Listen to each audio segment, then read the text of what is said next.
All right. Welcome to Wired In. This is our podcast about social media and technology. I'm your host, Soham.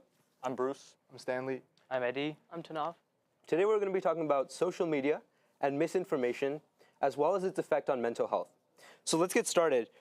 Bruce, what causes the spread of misinformation, and can you give us a little bit of context as to what it is? Yeah. So let's first talk about what misinformation looks like on social media. So misinformation can be characterized as either the intentional or unintentional spread of, just inaccurate information, or and this can take the form of misleading titles, headlines, story articles, or fabricated news articles.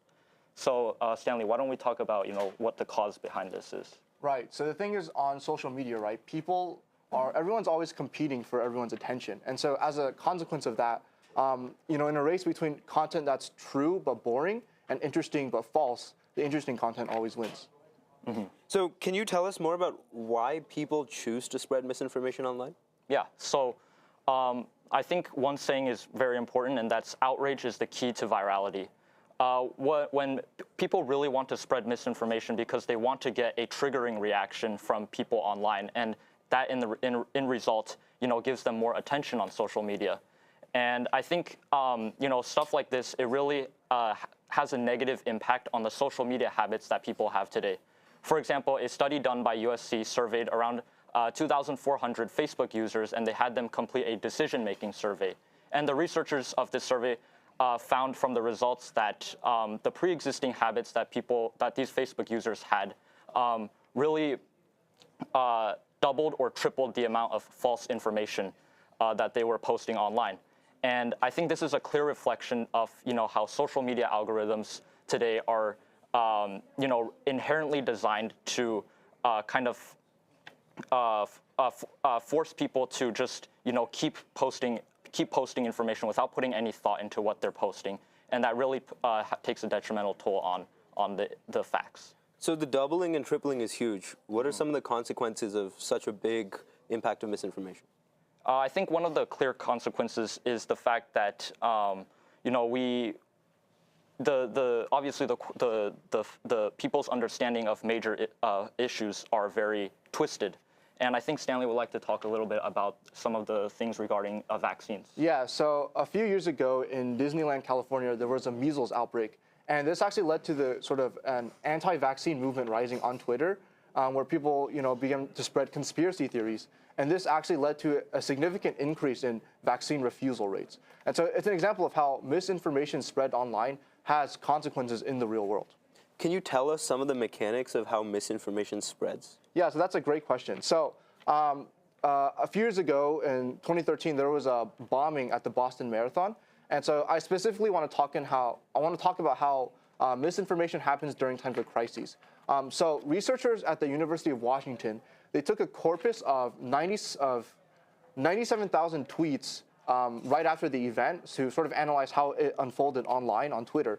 And what they found was that out of all of those 90,000 tweets, only about 2,000 of those were actually correct information. The majority were just all rumors.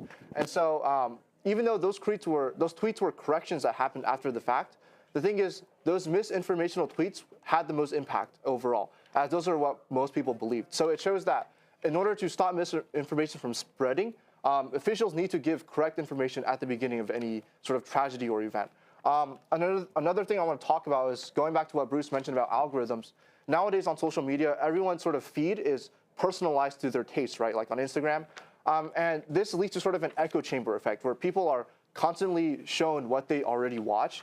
And this definitely increases misinformation through confirmation bias. Yeah. Can you tell me explain what confirmation bias is? Yeah, that's a great question. So confirmation bias is when people have a tendency to believe content that reinforces what they already believe in, rather than accepting content that goes against what they believe in, even if what they believe in is incorrect. Yeah. So how does the changing misinformation landscape move with things like AI, deepfakes? So nowadays we have even more advanced AI and technology such as deepfakes, which can create realistic videos and content that actually did not happen as fake content. So as technology increases, so does the danger of misinformation. Okay, thanks. Let's move on to our experts, Tanav and Eddie. They're experts on not misinformation, but mental health, the impact of social media on mental health. So, first question to Eddie. Does a frequent use of social media impact health? Can you give us some of the context around mental health?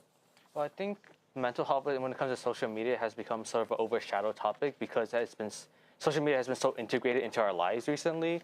And there are obviously some positives of social media, such as how it helps facilitate social interaction, how it increases access to peer support networks, and promoting engagements. And then there are also some negatives because there are a lot of studies that have correlated social media usage with more depressive symptoms, and there's also the risk of privacy issues or cyberbullying.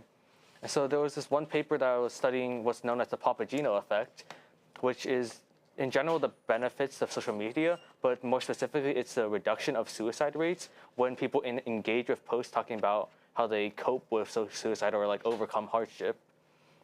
And so what they found was that in their survey, they found that engaging with these kind of posts actually reduced stress, anxiety, and suicide ideation. But at the same time, it also increased what's known as repeatability in their posts, which is also linked to negative mental health. So they found a pretty mixed bag study. And there was another study we found that correlated the amount of time on social media and the stress levels. And we saw that the more people use social media, the higher the stress levels tend to be. Okay, thanks, Eddie. Tanav, can you dive deeper on the negatives of social media? And also, what sort of research has your expert group done? Sure.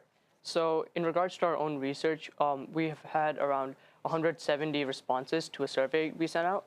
And questions included how much social media usage they take on a day-to-day basis, and also their stress level. And so what we found is that there's a positive correlation of 0.17, and this is a weak linear positive coefficient that basically supports that social media usage does lead to increased stress levels. And this doesn't seem too significant at face value, but we conducted a chi-square test for independence to see whether social media and stress levels are independent from one another. And we got a p-value of 0.02, which is statistically significant. And so this points to the fact that the number of hours spent on social media does influence the stress level that a teenager feels. Okay, so do you have any questions for the audience or myself? Yes. So after listening to all of us, I would like to ask, how do you think social media affects the brain, or what are its cognitive effects? So based on my research, social media has a huge cognitive impact.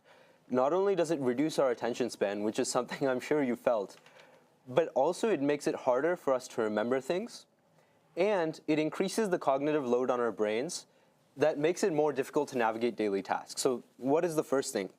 Why do we reduce attention span? Well, when we look at social media, we do a lot of things that involves context switching, which requires our brain to keep changing what we're focusing on. And that frequent context switching trains our brain to do more and more changing of what we're focusing on.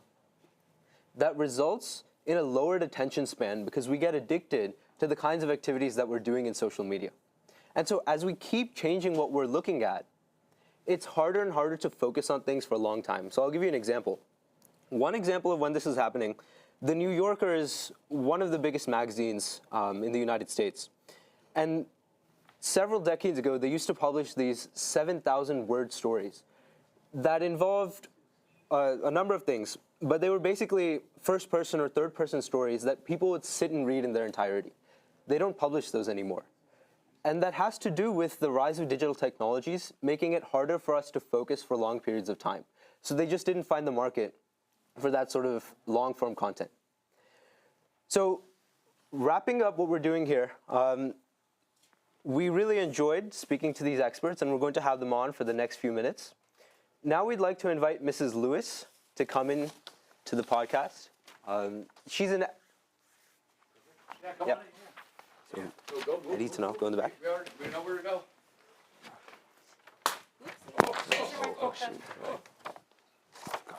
Slide over. Slide over. Slide over. Yeah. Perfect. All right, So, Mrs. Lewis, could you introduce yourself, please? I'm Ms. Lewis. I'm a longtime English teacher here at Troy. Mom of 2 teenagers. and their teacher of the. Of Literature? AP Yeah. literature, IB, year two, yes. All right. Okay. So go ahead. Take it away. So, what do you feel about social media? How is it affecting teenagers from your point of view as a teacher? I'm not a particular expert on social media itself, but I think I'm in the unique Okay, you have the mic. Good. Keep going. You're good. Sorry. the unique position of working with the same age teenagers year after year, and I could not agree more with the trends that you were discussing.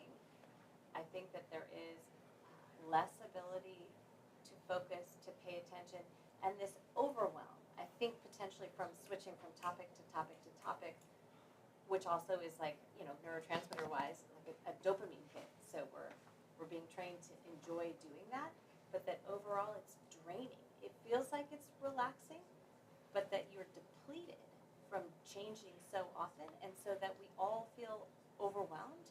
And I wonder if that is the connection to this primary question of why are so many people so depressed and so anxious, and it's way worse when there have always been terrible things in the world. It has to be, I don't know if it's just social media per se, but it has to be connected to our use of smartphones. It has to be in some way. I'm not saying it's one-to-one. So, outside of the mental effects, do you see kids being more tired on a daily basis than decades ago? Stressed out, unable to focus, not being able to focus for longer periods of time, reading less. Exactly what you bring up the New Yorker and these longer articles, even with investigative journalism. And that, to go to your other point of misinformation. Keep on trucking. Keep on trucking. Don't mind me. Okay, is my mic not working? Somehow not. Yeah, but we were hearing you, but it's not well. Okay then, I'm double mic'd now. What was I saying? Misinformation, yes. What was the question? So, do you see the physical effects of social media? Outside of the mental, are they more tired? Yes. Oh, and the inability to read longer works, to sit for longer periods of time, to focus, to read novels and plays in a sitting. There's something that I wanted to say about the misinformation, which I'm not going to remember, so we'll have to come back to it, I guess. Well, do you have a question? I guess, I mean, regarding misinformation, do you think students are, losing their credibility when they're, researching? Is that enough? Yes, or the understanding that just because you find it online, it's not true. I've had students say, well, it's credible because it was online. And I said, well, I hope your neurosurgeon doesn't use that sort of methodology when deciding how to perform surgery on you.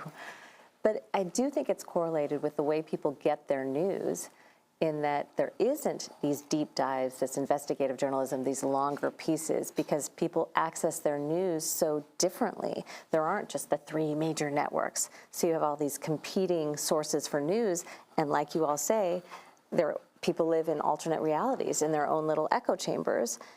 And it's not in our best interest to be divided, and yet it is in the interest of advertising and clickbait, that sort of thing.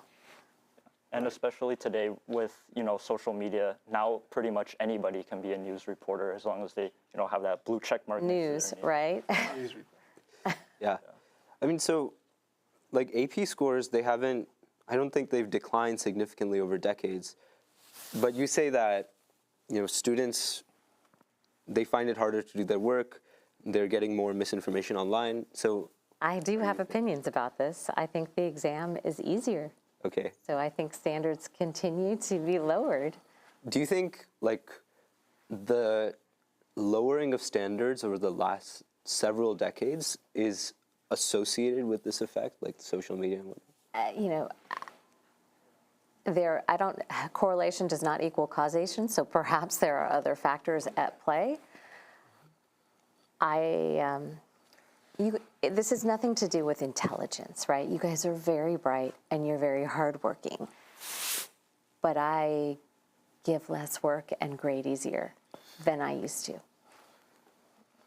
Sorry if I'm not supposed to say these things aloud, but this is over a 30-year career, so. Yeah. I have something that I'm just personally curious in. Do you think classroom culture has sort of changed as social media has become more involved. I'm glad you asked that. What concerns me, and again, with many exceptions, and I'm talking about in my literature discussion classroom, fewer students are curious about the literature. I can't get them to sort of, oh, why is that? And to want to know more in the same way. I guess my question of the day is, what are you curious about? It doesn't have to be about literature, but what is the thing that gets you going? I tend to think that intelligence and curiosity are correlated, and yet I'm a little concerned with what, I don't know if we're so depleted from looking at our phones that it saps our curiosity. I mean, Eddie, tonight. I feel like with the curiosity thing is like, I feel like it's so easy to find information nowadays. It's just like, oh, if you want to know something, you just type a few letters and you get it. So it's like, Instant gratification. yeah, and then we just, once we see it, we're like, oh, and then we just like drop it. We don't really think about it anymore. Not wondering or doing a deeper investigation, but you're right. We want to know something, we look it up, we know it, but kind of, because we get whatever the first hit on our phone told us. So I think I'm going to have to scoot, as delightful as this conversation is. Nate, Hey, thank you so much for you're very welcome. My pleasure. All right. So, I'm going to join. okay, awesome. I'm going to turn my mic on. So, could you please introduce yourself? I'm Mr. Knowles. I'm one of the teachers here, and I'm hoping that there's a continuation of discussion. I was just sharing with Mr. Lewis off camera that I firmly believe that you all need to learn. Oh, sorry. You already know how, but social media has caused a lot of effects, and one of the effects, I believe, is that we don't have difficult conversations. We all live in our bubble. We all live in the algorithm-produced world, and we don't often go outside of that, and we don't have practice going outside of that. And so I believe this discussion is what needs to happen more, and the discussion needs to have disagreement as well. We need to go, I disagree with that, and figure out how to have those disagreements civilly. I think these are skills that we all will benefit from, right? So she said some things I would like to disagree with. I'm just kidding. I mean, but you get the idea, right? So we have to figure out how to have those disagreements and how to do it civilly. And I think that's one of the effects of being so kept in the bubble of your algorithm and your world, right? She had mentioned curiosity being, it does correlate to intelligence, right? And I also think that we've established some behaviors through our stimulation, right? We're so stimulated, we're like, back to my algorithm, right? That we don't allow for the idle time, the pondering, the boredom. And like, boredom seems like such a negative word. Like, oh, why would I be bored? That's a bad idea. But more than boredom is idleness. And idleness breeds, and like, there's all kinds of literature on how, like, you've heard nothing but positive things about meditation, right?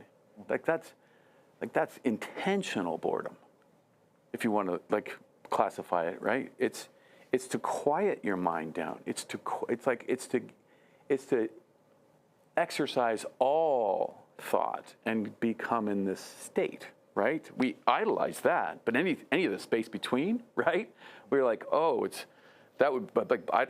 I'm bored. That class is boring. Like, and I like to say this to people who say I'm bored, because I'm like, well, only boring people are bored, right? What do you do with that quiet time? And if it's just, well, Mr. Knowles, I'm done with the assignment, so I can just sit here. I'm like, I'm bored, and like, well, I've given you like 800 things to stimulate, and you're choosing this.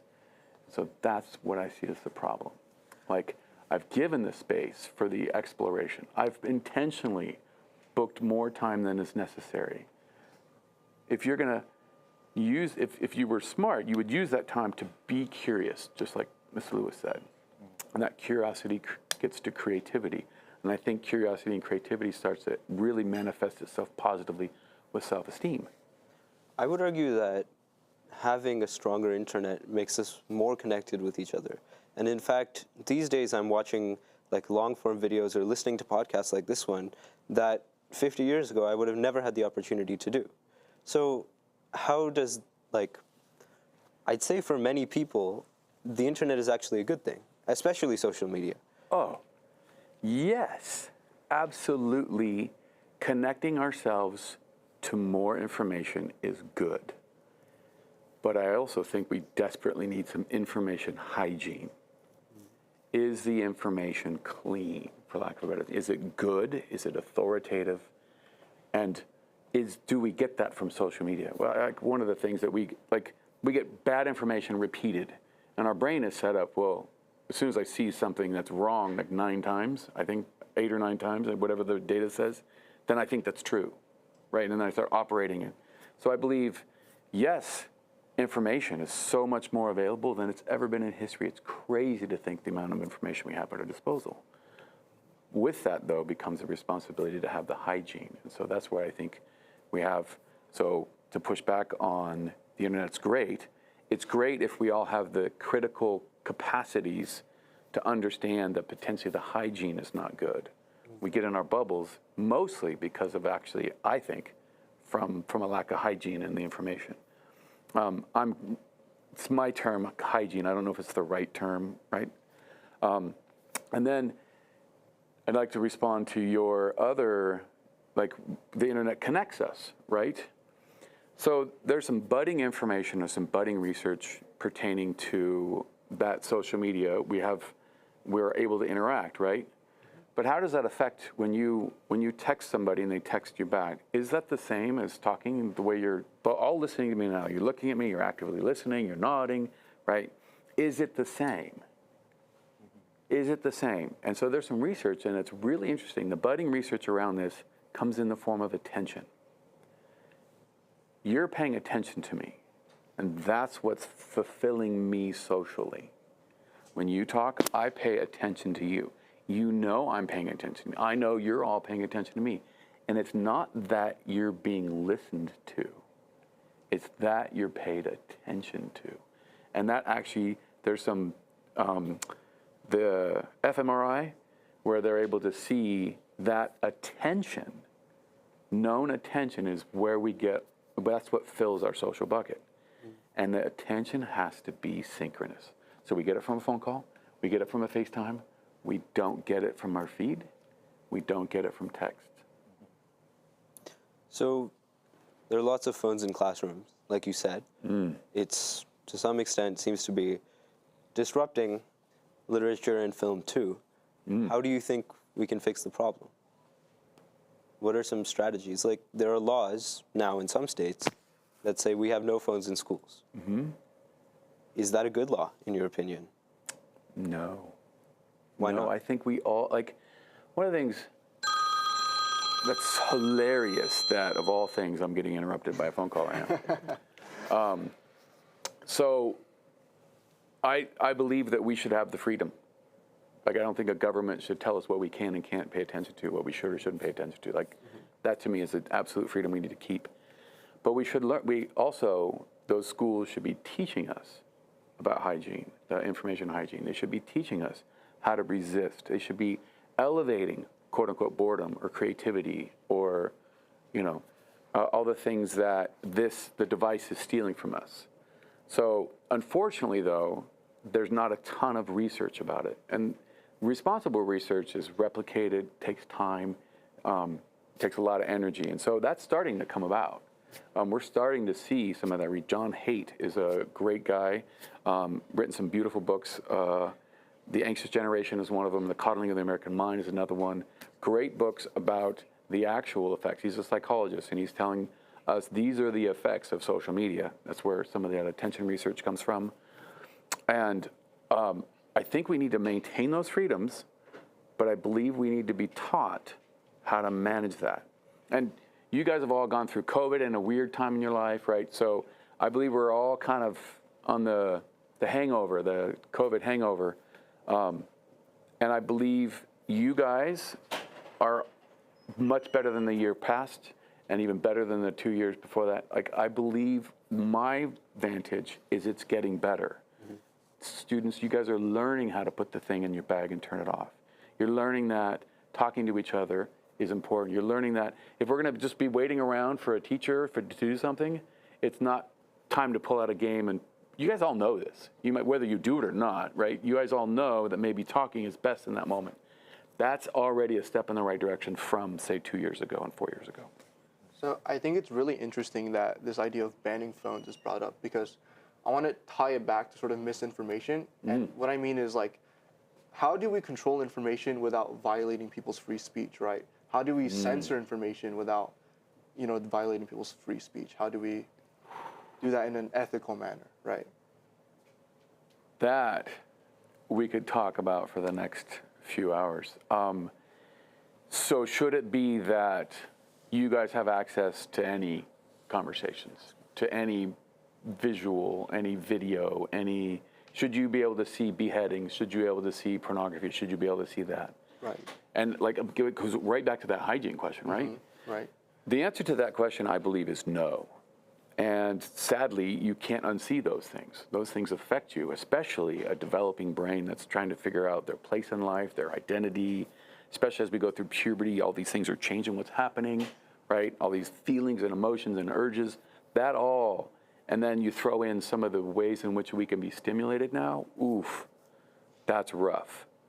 But how do you split that hair of we should have the freedom to it, but at the same time, it shouldn't necessarily be seen? And that, to me, is where I believe good parenting, good schooling can present that hygiene. And especially for youth, I think it's slam dunk. We should be able to maybe put some locks on it. There's already laws in place to prevent youth from accessing things that they shouldn't. But as far as adults, that's where we need the education. That's where we need the hygiene. And so I don't know how to split that hair. And as soon as we figure that out as a society, I think we'll be in an awesome place. But you bring up a fantastic point, right? How do we maintain the freedoms while making sure that there's an ethic and there's a morality behind what's going on? Right. And what you mentioned about, being able to see anybody's pictures that they post, right? Any videos of people's lives. I feel like another topic that is important to discuss is how do we maintain privacy on social media, right? Especially with all these sort of big tech companies that are all constantly harvesting our data, right? I think that's also another. Right, yeah, and like, the laws are always in response. The laws are never like, oh, we anticipate that this ChatGPT thing is going to be huge, so we're going to put these guardrails in place. The laws always come much, much after the case, and they're starting to come into place with our rights to privacy and our rights to our information. The EU has actually been really been the trendsetter for us. The rights to like, we all have the ability to just not use like, I think that's your ultimate right? You don't like what that says? Don't read it, right? Instead of censoring it, just don't read it, right? If you don't like how your information is being used, well, then don't give the information, don't partake in it, don't use it. And I know your world, you probably can't conceive of your world existing without the social media that you're using, but I assure you it can. It can, and maybe, just maybe, you guys can figure out those ways. That's what I'm hoping you and all your brilliance and your generation will figure out how to make that, figure out how to split that hair, that very difficult thing to do. But I think it's really hard for people to have that personal agency where, okay, I'm just going to shut it off, I'm not going to do it. Because it's like, if you look at people who are heroin or cocaine addicts, they can't control that, right? That's why they are. They ultimately don't like doing what they're doing, but they still do it because there's like an addictive rush that they feel every time they do it.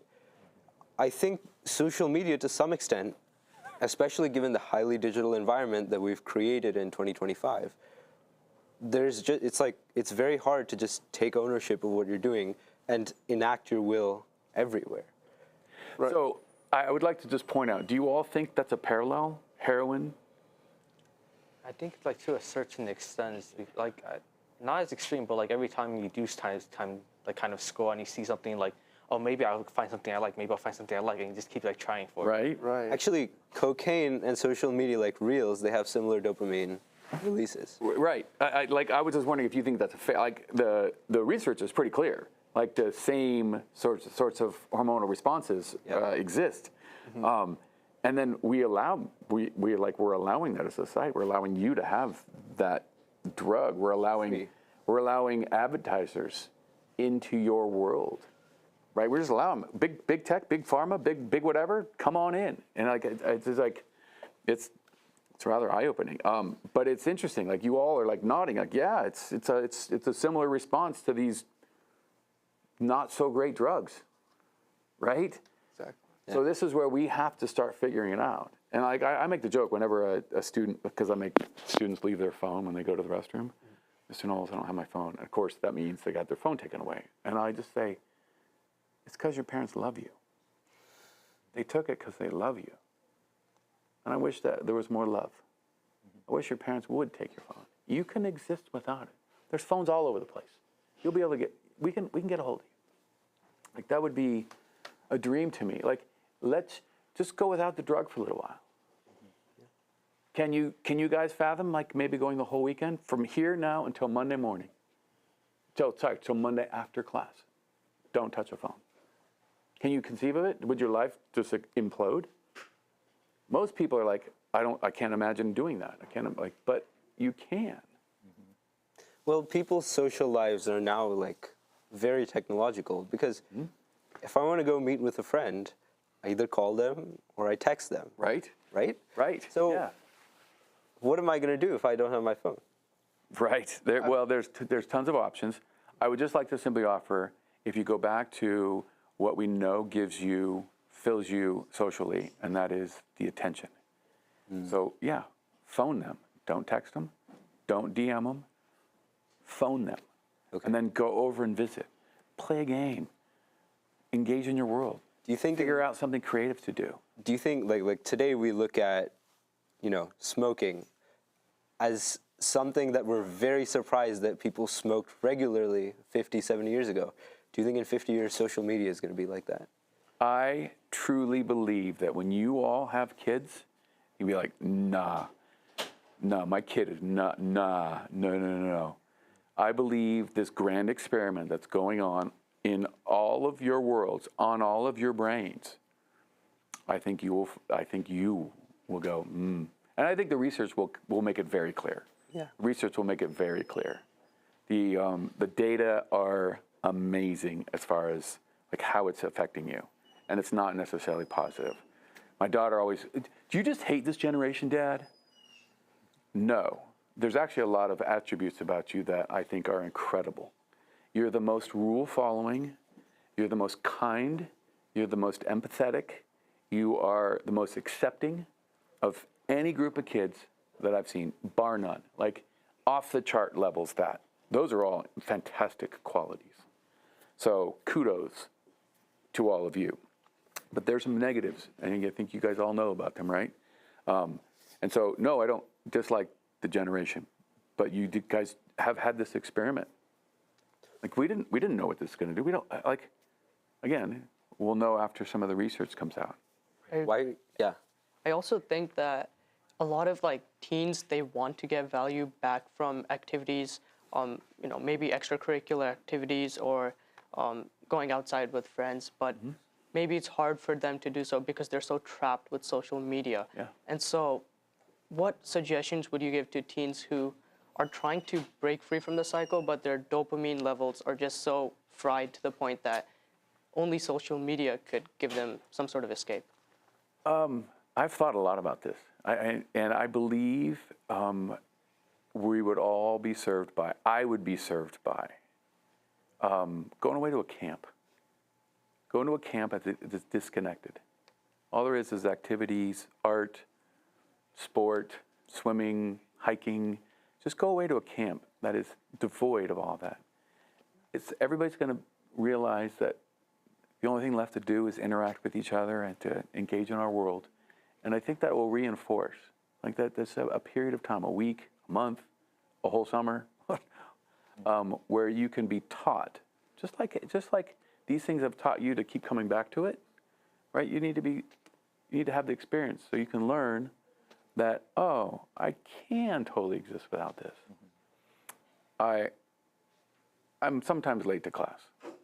And when I'm late to class, everybody's standing there looking at their phones.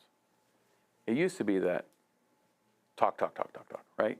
Or better yet, if they're in class and everybody's, like I'm just sitting there at my desk and the class comes in, it used to just be, I had so much difficulty getting people to pipe down, everybody, pipe down. Let me give me your attention, right?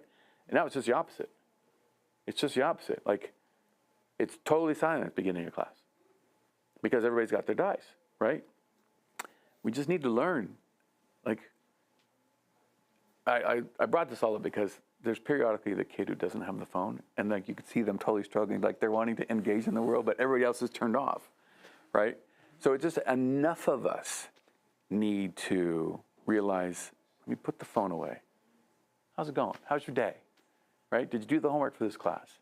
What grade are you getting? What do you like about this class? What do you not like about this class? This is dumb, right? I hate that teacher, right? Like, just get the conversations going, right? And I think you'll learn that the affirmation and the dopamine and the social and the attention and all those things that we talked about will become, and I think it's also natural, right? So it's really easy to realign with the natural makeup of us being such a social animal. Do you think more teachers should be using phone pockets in class where, in the beginning of class, students all have to drop their phone in there and you don't get it back till the next? I, as a teacher, have struggled with it. I think it's my responsibility to teach people to give attention where it should be. And I think I also, in that, I have to teach them to resist that temptation. So I don't put them in the pockets because I want to address it each and every time. Like, don't lose sight, don't lose focus, do this, put it away. And so I do a lot of that throughout my class, and a lot of teachers are fed up. And I am fed up, but you guys are, this year's way better.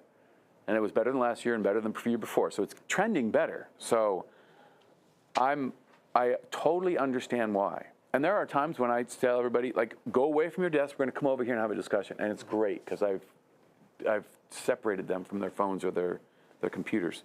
So there's ways, but we can manage it. And I believe part of what we need to do is teach people to manage it. Put the phone away. Don't have it on the desk. Put it away. I know it's there. Resist the temptation. Focus on this thing. And then what's also difficult in teaching is you're enticing some kid to come into an unknown space. So everything that you learn or that you start to learn, it's unknown. Like, I don't know where I'm going. I don't know where this is going. And so that unknown is not nearly as comfortable as, right, as the scroll. So we have to learn that this is, it's unknown. It's supposed to be uncomfortable. But I need to have faith that this unknown will actually end up being something positive. And you guys have all experienced that, right? You've all started math units and science units and, and English units where, like, I don't know if I like this author, or I don't know what's going on here. But at the end of it, you're like, oh, I understand valence electrons now, or, oh, I understand, like, Brit Lit, or whatever the case might be, right? But you have to understand, like, that's what we need to teach. We need to teach, like resist this dopamine thing and embrace this unknown, embrace this new path. We are wired for novelty, but that's not, it's being stymied by that social media. Do you perhaps feel like that should more be the role of the parent rather than the teacher? Because it would be really nice if the parents were on board. And I believe it needs to be, it's a team effort. I think we both need to be on the same page. I don't think, like, the teacher who's pockets only, right? I don't know that the parents are endorsing that. And likewise, I don't know if the parents are saying, Johnny, turn your phone off, right? Pay attention, like, be patient, engage with people, give attention, right? So I think it'll definitely take both, for sure both. Yeah, sold, both. What's incredible, though, is, like, how often I get pushback from parents. Like, don't take their phone away. I need to get a hold of them. And then, I'm emailing a parent about a kid, and then the kid's getting texts from their parents, and they're like, what? This is not during class. Are you kidding me? Right? So parents are pretty bad too. And we also, by the way, we parents, all the things that I'm blaming your generation for having, the parents have it too. Even my parents, it's everywhere. It's everywhere. It's not just you guys. I'm just saying you guys are the experiment's on the youth. It's on all of us, but I think it's more impactful to you guys. And I think it's more on us for us to change, because the social media sites, they're not going to be the ones, trying to get us off. They're the ones that are making money off. Right. And then Mark Zuckerberg can sit there in a congressional hearing and saying, there is no known research that shows that I'm the cause or my platform is the cause of anything. And he's right. Correlation, sure. Have we tied it? John Haidt is starting to figure it out, right? So he can sit there and go, it's not me, because there's no way to show the mechanism. We don't know the mechanism that's causing all these negative things. We can correlate it, but we don't know the mechanism. As soon as we understand the mechanism, the actual cause, we can start to get mad at him. But he's right. He's sitting there and he's not lying. Everybody's like, no way. But he's not lying. I think it's interesting that you brought up that example of that kid in class, right, who did not have a phone. He was just sort of looking around, wondering what to do, right?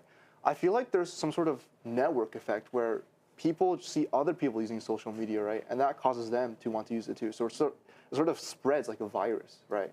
And I feel like maybe part of the solution is just getting like a critical mass of people to not use it, where people start to realize that it's not something that they really need. Right? Yeah, right. And it can spread like your measles, right? See how I brought it back? Right. But I feel like if you just have, if the guy next to you and the guy across the aisle, neither of them are on their phones, but you're on your phone, there's enormous social pressure for you not to be on your phone. Is there? Yeah, absolutely. I feel like there is. You think so? Okay, so we have hope. Yeah. You got my attention. Like, yes, there's hope. Yeah. There's an enormous, and then I also think, like, along those same lines, to be called a screenager, is that bad? Is that negative? I would interpret that. I think it is negative. I would interpret that Whenever too. I bring that up, everybody kind of glares at me. Oh, you screenagers, and they kind of glare at me like, don't call me that. I'm like, well, the shoe fits, right? Yeah. Well, then it is negative, right? Right. So yeah. I think people generally do not associate using screen usage as a good thing, right? And I feel like when you're in a situation where no one else is using their phone and you're the only one using it, you feel bad. I feel like that's definitely true. So it's interesting because the assumption is that all screen use is bad use, right? But these devices are giving us information, right? They're giving us context. They're giving us so much that can enhance our lives. Like, it makes me so much more efficient. I'm able to schedule things. I'm able to remember things because we don't really possess a future brain. That's why we all calendar stuff, right? So it makes our brain better. It makes us more efficient. It gives us access to information. It can actually magnify us, right?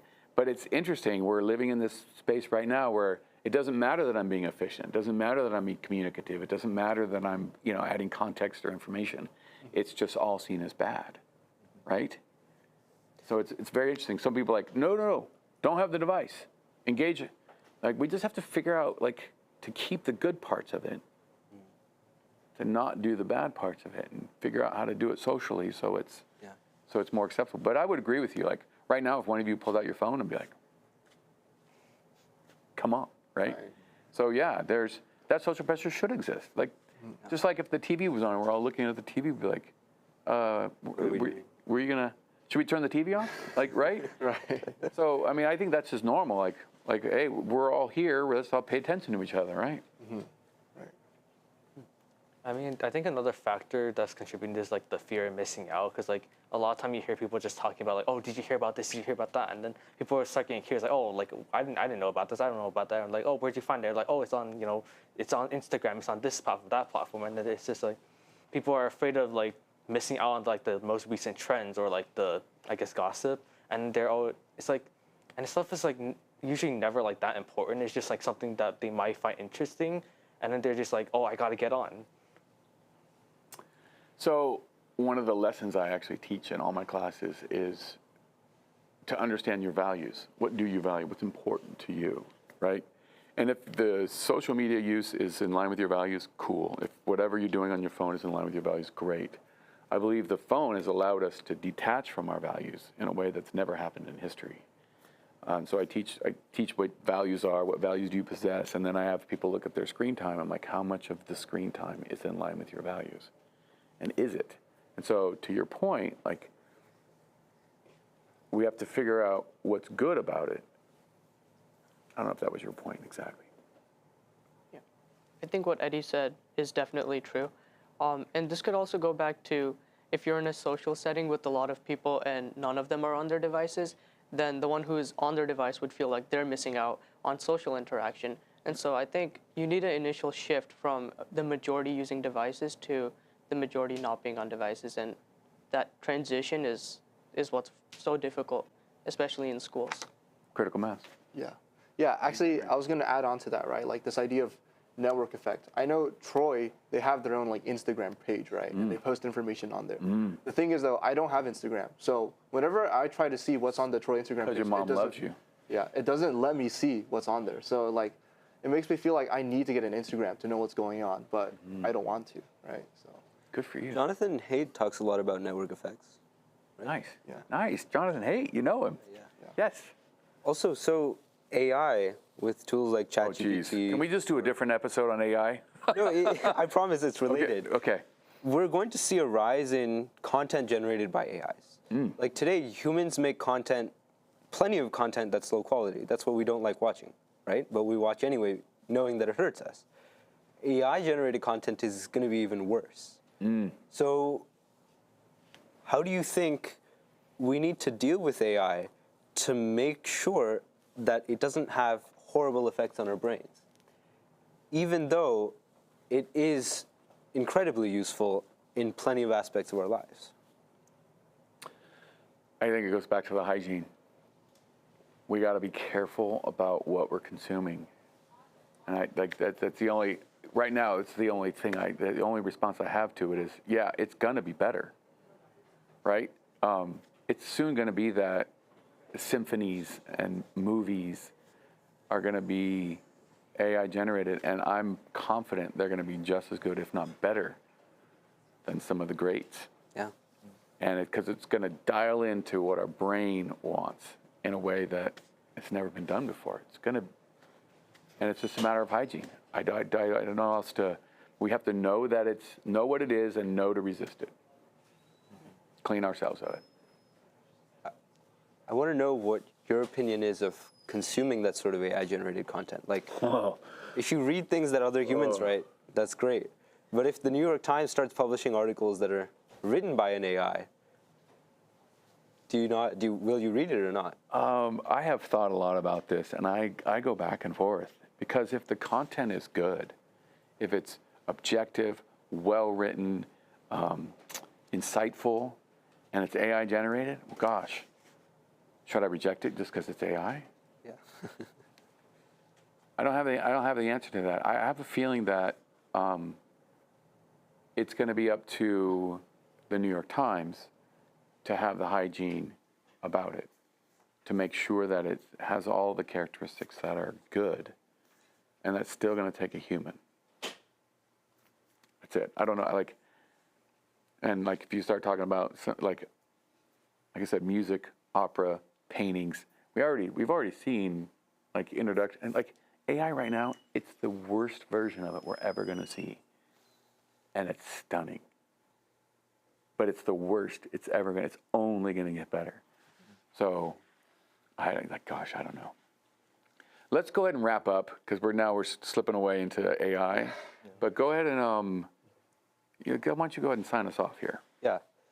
I mean, just very last question for you, 30 seconds. All right, sweet. What's your message to everybody watching today? Have conversations. Have conversations like this. Disagree with each other. Come in with a thesis, some knowledge, and then feel free to sharpen that against other people. And do that a lot. Do that as much as you can. Like, schedule that in your life. And I believe and that will start to fill your social bucket. It'll start to align for you what's important. And so my advice is to talk to people. disagree with people, agree with people, be creative, and know that your use of the social media is in line with your values. That's it. Okay. Well, there's lots more, but we'll just leave it at that. Well, this has been Wired In. Thank you so much for tuning in. We really enjoyed speaking with you, Mr. Knowles. Thank you. Thank you. I And, appreciate that. Yeah. So, All right. thank you so much. All right.